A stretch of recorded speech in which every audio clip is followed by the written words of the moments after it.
Baba zangu, naomba niseme neno moja tu. Mliponichagua mimi kuwa mlezi wenu, viongozi niliongea nao kwa kirefu sana. Nikaahidi kuwa nitakuwa tayari kwa ushirikiano kwenu kwa muda wote wa umoja huu na muda wote ambao mimi nitakuwa katika uongozi wangu. Nirudie kusema maneno haya mbele ya hadhira hii na mbele yenu baba zangu wa kiroho, wachungaji na maaskofu. Nafahamu changamoto tulizo nazo za kimaisha, nafahamu hali tulizo nazo katika makanisa yetu. Mimi mtoto wenu niko tayari kwa ushirikiano kwenu, kuongea na watu mbalimbali ili tuweze kuinua umoja huu. Inawezekana leo tusiwe na maneno mengi, lakini kwa sababu tunauzindua umoja huu, naamini tunapokwenda ni kuzuri kuliko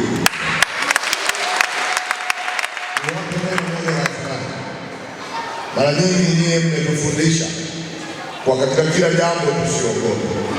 Nami ni waase baba zangu, pamoja na kusema nyie ni viongozi wetu, lakini katika Biblia zaidi ya mara 360 imeandika usiogope. Naamini katika hilo neno na niko tayari kushirikiana nanyi kwa kutumia mstari huu wa kuogopa. Simama.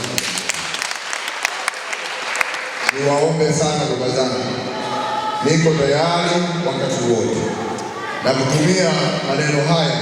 Niwaombe wazazi wangu, mmekuwa tukiwaomba sana kutuombea. Sasa haiwezekani tukawa tunawaomba kutuombea nasi tusiwaunge mkono katika jambo. Niko tayari kuungana nanyi katika wakati wote wa usiku na mchana katika kufanikisha jambo hili. Mimi jambo langu moja ni kubwa, ni kuwaunganisha watoto wenu wanaKiela ambao wako inawezekana nje ya Kiela hii, ili waseme neno kuhusu imani hii na kuhusu umoja huu ambao umeuanzisha. Naamini na matumaini yangu makubwa kwa kupitia umoja huu tunaenda kusema neno moja la kumtumikia Bwana wakati wote, tukiwa na imani moja na tukidumisha amani ya nchi yetu. Kupitia umoja huu baba zangu, naamini kuwa watoto wenu waliopo nje ya Kiela, mimi kama mjumbe wenu, kwa sababu huko waliko na wao wana makanisa, na sisi tumelelewa Kiela hii tukiwa ndani ya makanisa na imani zetu mbalimbali. Mimi nitapeleka ujumbe huko ili warudi waje tuunge mkono na umoja huu. Ikiwezekana, kama baba mwenyekiti utaruhusu, wakati mwingine tuitishe wakati mwingine harambee kubwa zaidi ya hii ili kudumisha umoja. Mimi kama mkuu niko tayari wakati wowote kuitika na kuja kusikiliza yale tunayoamini kuwa tutafanikisha umoja. Niko tayari na mheshimiwa mwenyekiti na mgeni rasmi siku ya leo, nilikuwa nataka niseme haya machache kabla sijakukaribisha ili kuweza kuongea na hadhira hii, kwa sababu hii ni nafasi yako. Lakini niseme neno la mwisho kabisa ambalo ni kubwa.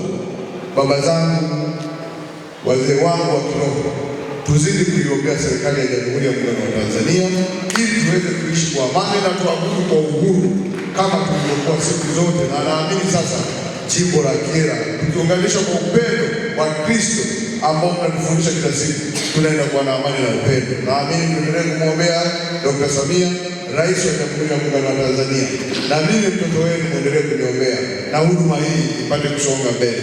Kwa maneno haya machache nani leo katika kuanikiza na kufurahisha jambo hili na kuliunga mkono, naomba nianze kwa sababu nitakuwa wakati wote niko pamoja nanyi. Mimi niahidi nitawachangia shilingi milioni 2 katika kufanikisha.